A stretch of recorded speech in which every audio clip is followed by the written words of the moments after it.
CTS 뉴스는 지난주에 2019년 10대 뉴스를 선정해서 기획보도로 전해드렸습니다. 오늘은 2019년의 마지막 날을 보내면서 올 한 해 한국 교계를 돌아보려고 하는데요. 오늘 뉴스 더보기 시간에는 한국공공정책개발연구원 원장 장원일 목사와 함께 지난 한 해 한국교회 주요 사안들을 돌아보겠습니다. 목사님 안녕하십니까? 네, 안녕하십니까? 예, 반갑습니다, 목사님. 자, 정말 여러 가지 일들이 있었던 2019년 한 해였는데요. 올 한 해 있었던 해외 선교, 특히 중국 상황부터 좀 전해 듣고 싶습니다. 중국 선교가 참 어려웠다라는 소식을 저희도 많이 전해드렸었는데 실제로 어땠는지 또 어떻게 진행이 되고 있는지 궁금합니다. 실질적으로 2018년도 종교 사무조례로 지금 현 시진핑 정부 차원에서 우리 기독교인들의 인구가 이제 1억 5천이 넘어가는 거예요. 네. 그러니까 중국 인구 전체적으로 10%를 넘어가는 입장에서 시진핑 정권은 공산당 정권은 2050년까지 장기 집권 계획을 가지고 있어요. 예. 그런 입장에서 기독교가 이렇게 왕성해지는 것에 대해서 두려워하는 게 좀 들어있는 거죠. 네. 그래서 이제 작년에 그 종교 조례를 만들어 가지고 예를 들어서 40조, 41조, 70조, 71조를 보면 뭐가 되어 있냐면은 정해진 국가가 인정하지 않는 교회의 건축 그리고 그 예배당을 빌려준다든지 아니면 거기서 집회를 하게 되는 것에 대해서 완전히 금지하게 되고 예. 우리 돈으로 환산 한 3,500만 원 정도 벌금이에요. 거의 어려운 상황이죠. 그렇겠네요. 어려운 상황이고 또 동시에 이제 문제가 뭐가 있냐면은 이 비자발적인 우리 선교사들에 대한 강제 추방이 되는 거죠. 강제 추방되는 그런 상태를 보고 좀 심각한 상황인데 지금 우리 선교사들의 충격도 굉장히 큽니다. 지금 고문을 받기도 하고 그래서 저는 이 문제를 보고 우리가 대비해야 될 것은 이 중국 선교, 공산권 선교에 대한 방법들을 문화와 예술, 체육을 중심으로 패러다임을 좀 바꿨으면 좋겠고요. 그리고 또 하나는 하나님의 선교는 결코 퇴보가 후퇴가 없습니다. 네. 오히려 지난 그 60년대, 70년대 등서평 모택동 시절이죠. 네네네. 그 당시에 한 8천 명 정도 선교사가 추방을 당했습니다. 미국 선교사들이. 근데 그게 이제 실질적으로 우리의 시각으로는 그게 추방인 것 같지만 그게 계기로 해서 동남아시아의 선교를 할 수 있는 선교 거점이 마련된 거예요. 그러니까 저는 이번에 많이 추방돼 비자발적인 우리 재배치대하던 우리 선교사님들이 좀 회복이 되면 우리 한국에도 우리나라에도 80만이 넘는 또 우리 조선족 포함해서 우리 한족들 중국에 많은 동포들이 계시기 때문에 사역의 전문성을 좀 가져가면 대책이 좀 세울 수 있지 않겠느냐라는 그런 생각을 갖고 있습니다. 네. 또 올 한 해가 특별했던 이유 중에 하나가 올해가 3.1운동 100주년이 되는 해였거든요. 그래서 정부기관뿐만 아니라 한국교회도 이를 기념하는 여러 가지 활동들을 해왔는데 어떤 것들을 해왔나요?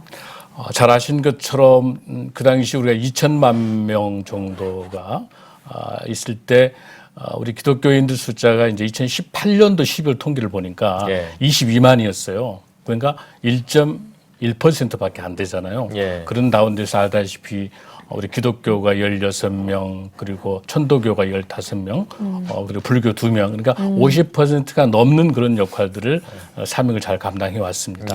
동시에 검거되고 일본 자료에 의하면 검거되고 했던 부분들이 한 3,300명 정도, 그러니까 타종교에 비할 때 한 17%를 차지하니까 숫자가 중요한 게 아니라 얼마나 3.1운동 정신이 나라를 살리고 회복시키는 데 있어서 그 역할이 훨씬 더 중요하지 않겠습니까? 그런 정신들을 우리가 다시 갖자. 그런 측면에 있어서 우리 한국교회는 보수와 진보할 것 없이 연합해서 한일절 연합회를 드렸고요. 또 중요한 것 중에 하나는 작년에 이제 창립됐습니다마는 3.1운동 유엔 유네스코 기념재단이 이제 출범이 돼서 특히 우리 사죄할 때까지 무릎 꿇자라고 했던 하토야마 그 일본 수상에게 우리 그 패를 드리고 예. 또 우리 유관순 열사의 유족들에게 드리면서 그 정신을 회복했었던 것들, 그리고 이를 위한 많은 심포지움과 세미나를 통해서 3.1운동의 의식들을 우리 한국교회가 힘을 모았던 그런 해로 우리가 생각할 수가 있겠습니다. 예.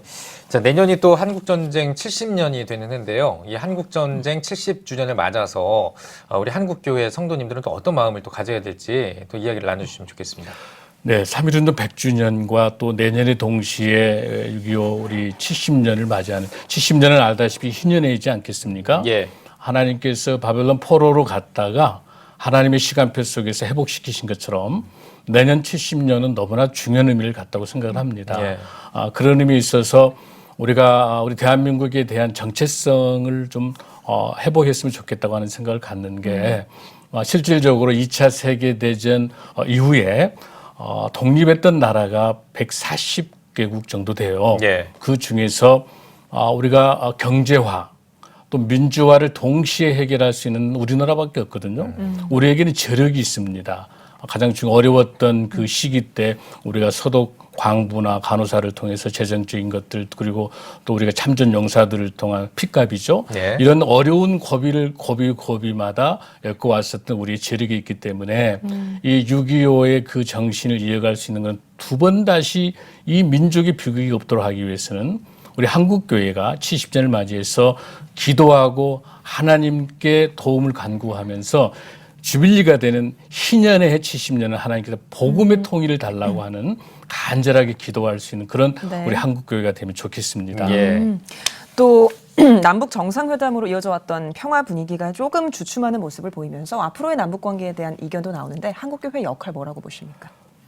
결코 우리가 포기할 수 없는 것은 우리 북한 동포들을 포함해서 우리 한민족, 우리 한반도에서 그래서 지금 우리 정치적인 이념에 의해서 우리가 좌지우지 될 게 아니고 끊임없이 포기할 수 없는 것은 우리 북한 동포들, 그리고 우리가 민족 복음으로 통일하는 그 비전도 우리가 가져야 되는 그런 우리 입장에서는 끊임없이 한반도와 통일을 위한 그 기도회를 우리가 끊임없이 가져야 된다고 생각을 하고요. 네. 하나님의 도우심이 없이는 저는 불가능하다고 생각합니다. 예. 그 어느 때보다도 우리에게 반드시 약속하신 것처럼 희년의 70년이 되면은 회복시키신 그 하나님의 말씀을 의지하고 우리 끝까지 기도했으면 좋겠고요. 네. 그리고 또 하나 우리 한국교회가 포기해서는 안 되는 것이 이렇게 남북 관계가 어렵다 하더라도 인도적인 측면에 있어서 지원할 수 있는 것은 국제사회를 통해서 계속 지원을 해야 된다고 보고 예.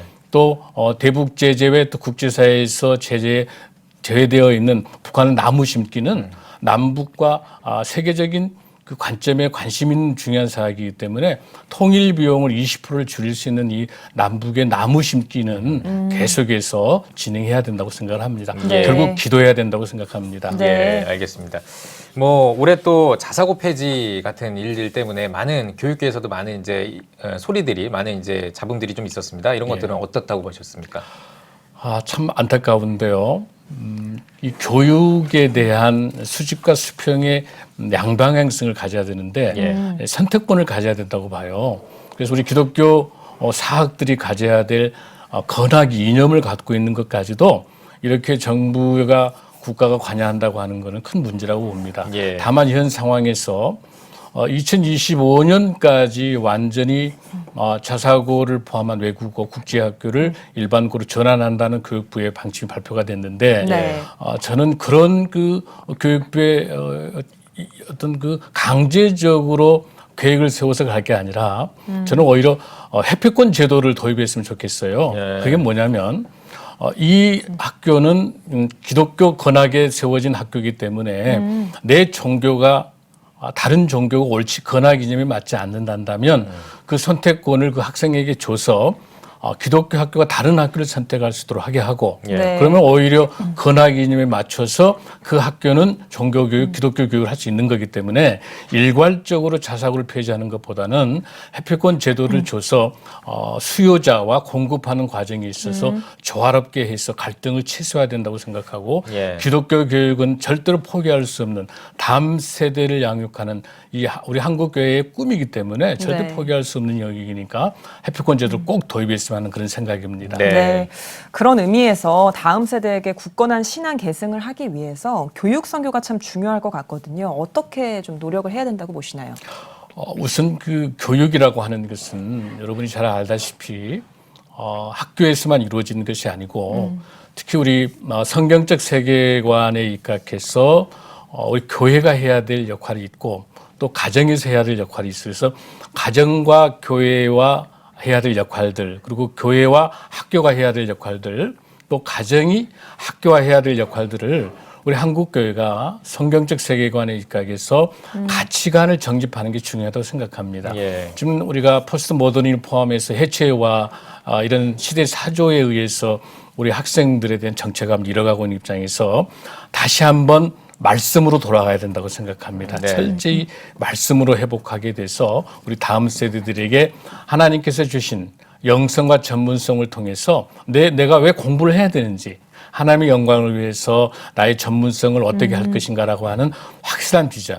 나의 꿈이 아니라 하나님이 주신 비전과 하나님이 주신 거기에 나의 꿈을 맞출 수 있는 성경적 가치관의 리더들을 세워낼 수 있는 다음 세대를 철저히 가정과 교회와 학교가 삼자가 함께 연결하는 일들을 우리 교회가 앞장져야 한다고 생각을 합니다. 네. 네. 또 올 한 해 뭐 서초동 여의도 집회 그리고 광화문 집회 이렇게 좀 극명하게 좀 많이 좀 갈렸던 또 한 해이기도 합니다. 또 교계도 좀 갈렸던 것 같고요. 어떻게 좀 보십니까? 안타깝습니다. 가장 중요한 거는 우리가 정치적인 신념이 있을 수 있습니다. 네. 보수와 진보가 있을 수 있는 거거든요. 네. 그러나 하나님의 말씀에는 보수와 진보가 없습니다. 예. 오직 복음이거든요. 이 복음에는 개인권과 사회권이 있기 때문에 하나님의 영역, 영적 영역을 정치 영역과 결합시켜서 이걸 신화화해버리게 되면 이거는 선택폭들이 왜곡될 가능성이 있는 것이죠. 네. 네. 그러니까 저는 이 문제를 볼 때 가장 큰 문제는 저는 국회라고 보고 있는 거예요. 대의민주주의에 있어서 국회가 장을 만들어서 토론하고 협의하게 된다면 광장 정치는 없는 거죠. 충분히 국회가 그런 역할을 하기 위해서 국회가 대의민주주의 역할로서 의원들을 선출했기 때문에 그래서 이번에 20대 국회는 완전히 동물 국회도 아닌 것 같아요. 그러니까 그러다 보니까 광장에 나오게 되고 또 우리가 여러 가지 성향을 갖고 있는 우리 기독교 안에도 보수와 진보가 나눠져 있는 것처럼 그 성향을 갖고 있는 사람과 정치 이데올로기가 이렇게 결합하게 됐을 때 광장으로 나가게 되고 국민들은 굉장히 피곤할 수밖에 없는 것이죠. 네. 네. 이런 문제들을 우리는 특히 우리 한국교회가 해야 될 것은 말씀의 복음에 대한 본질을 통해서 이 나라의 정체성을 회복할 수 있는 어떤 일인지 그런 일을 가져야 된다고 보고 하나 좀 제가 특별히 말씀드리고 싶은 것은 2017년도 기자들 225명의 데이터를 했는데 예. 이렇게 이야기합니다. 우리 한국교회 뭐가 문제냐고 할 때 우리 교계 기자들에게 물었었을 때는 세속화의 물질이 세속화되는 거 그리고 네. 목회자 자질에 대해서 42% 32% 했어요. 그러나 일반 기자들이 봤을 때는 세속화의 물질주의가 우리 한국의 큰 문제다. 45%다라고 이야기하면서 교회의 이미지 형성에 있어서 무엇이 가장 문제냐. 목회자의 언행이 48.9%입니다. 예. 그리고 매스컴 보도의 영향이 23.7%인데 중요한 것은 우리가 하나님 말씀을 전하고 목사와 장로와 권사 우리 성도들에게 있어서는 늘 하나님의 말씀이 함께하고 있기 때문에 우리의 언행을 믿지 않는 세상하고 소통하기 위해서는 성경적인 언어를 세상의 언어로 바꿔야 되기 때문에 언행에 신중해야 되고 네. 이 언어 사용하는 것들이 막말에 의해서 한국교회가 호도돼서는 안 된다는 거죠. 충분히 나라를 사랑하는 방법론이 다르기 때문에 그 행위와 모든 것은 가능하죠. 그러나 우리가 중요한 것은 끊임없이 기도하고 하나님의 도우심을 간구하는 것. 이게 저는 중요하다고 생각하고 예. 국회가 빨리 민주주의 회복돼서 정말 내년에 있을 총선 때 정말 좋은 후보들이 잘 선출이 돼서 대의민주주의가 회복될 수 있도록 그런 날들을 위해서 우리 기도하고 우리 한국교회도 그런 일들을 위해서 좋은 평신도 리더십들을 잘 세울 수 있는 일들이 동시 병행돼야 된다라는 생각을 갖습니다. 네. 목사님 시간이 저희가 다 돼서요. 마지막으로 한국교회 성도님들께 한 말씀 해주시고 대담 마무리하겠습니다. 네. 나라가 이렇게 복잡하고 혼란하지만 결코 우리는 좌절하고 실망할 필요는 없습니다. 하나님의 영적인 하나님의 시간표는 지나가고 있습니다. 하나님께서 대한민국은 기도로 시작한 대한민국입니다.